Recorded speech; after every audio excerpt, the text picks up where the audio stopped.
If you've got one of these Ariens self-propelled walk-behinds and the blade clutch no longer works, stick around, I'll show you how to replace it, or do like I did and fix it for free.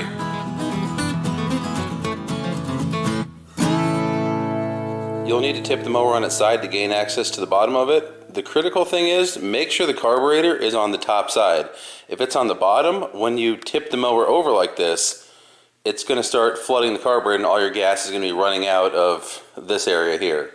No good, especially with how I'm going to be repairing this today. To remove the blade, you're going to need a 17 millimeter.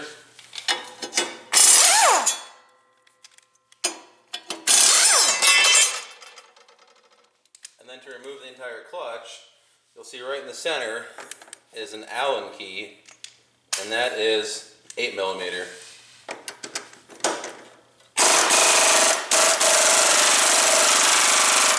Throw a ½ inch on there and see what it does.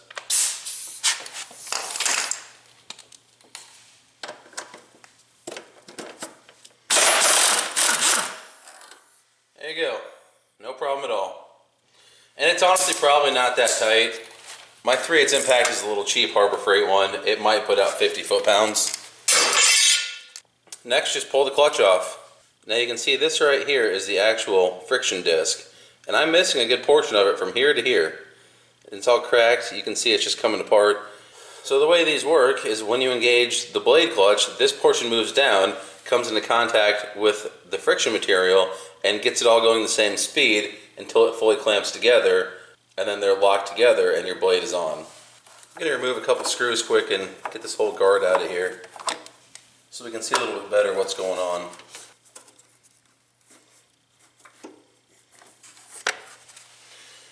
What I'm hoping I can do is take this apart. I did some digging online, and of course the pictures that were available were super horrible, or there was no picture description at all for the part number, and I just can't tell what I'm buying, if I'm buying just this one part or if I'm getting both parts. Anyway, it looked like it was going to be close to 300 bucks to fix this.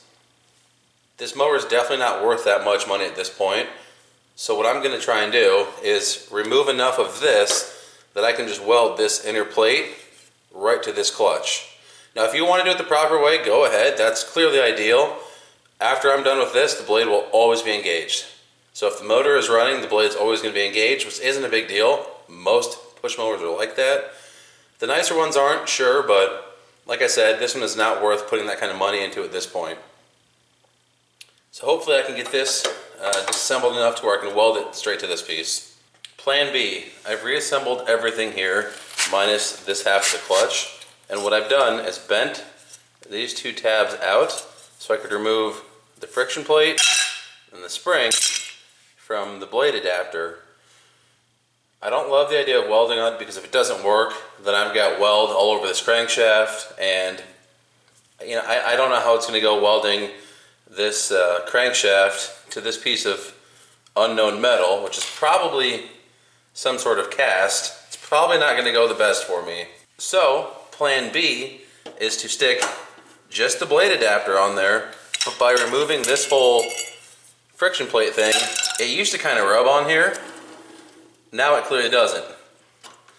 There's a bearing in the center of this, so the way it would work is normally this outer ring would rub on this outer raised portion of the friction disc and stop the blade, but as soon as you engage the blade and push the center part down, it would essentially override it. I think this part here might have raised up. I'm not for sure. What we don't want is this bearing action. So what I thought was, instead of going through all the hassle of welding it, why don't, if it's long enough, I take this bolt right here and just stick it on top of the mower blade. I mean, it's that simple. It's supposed to go down here and clamp this bearing tight to the shaft. Well, what if I just put it through the mower blade and clamp the whole assembly down? Will it work? I don't know. But if it doesn't, I can always come back and weld it later. Whereas if I weld it and it doesn't work, it's going to be a much bigger mess for me later.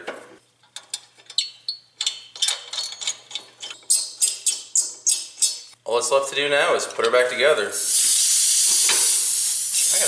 I gotta get a new air chuck on this thing. It is leaking something horrible.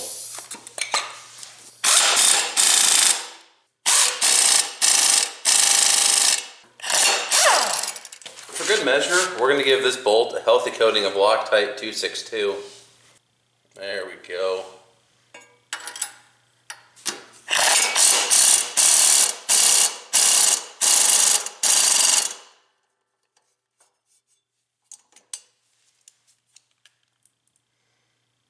I'm curious to see how this is going to hold up.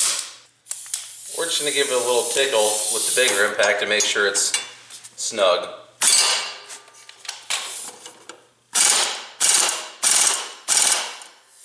There we go. I think that's plenty good. Don't want to press my luck and rip those threads out. Well, let's go take it outside and see if it cuts, but based on that I can tell you it's moving with the motor.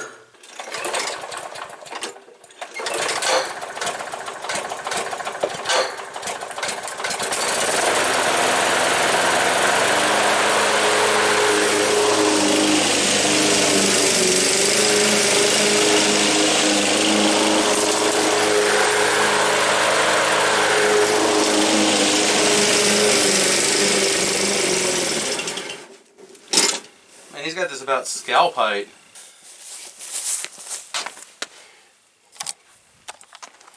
Well, you can see it definitely cuts. This is my brother-in-law's mower. He's got this thing set at about scalp height apparently. Granted, my grass is probably 8 inches tall, so I'm cutting a good 5-6 inches off of it. But you can see it clearly works. Like I said, you can spend a couple $100 to fix it, or do what we did right here and fix it for free. Now, if you wanted some extra insurance, you could put a little bit of bead to weld, probably between that bolt head and the mower blade, and then it definitely wouldn't back off, but time will tell. We'll see how it holds up. Thanks for watching. Please comment, rate, subscribe, stick around for the next video, and I'll see you then. Thanks, guys.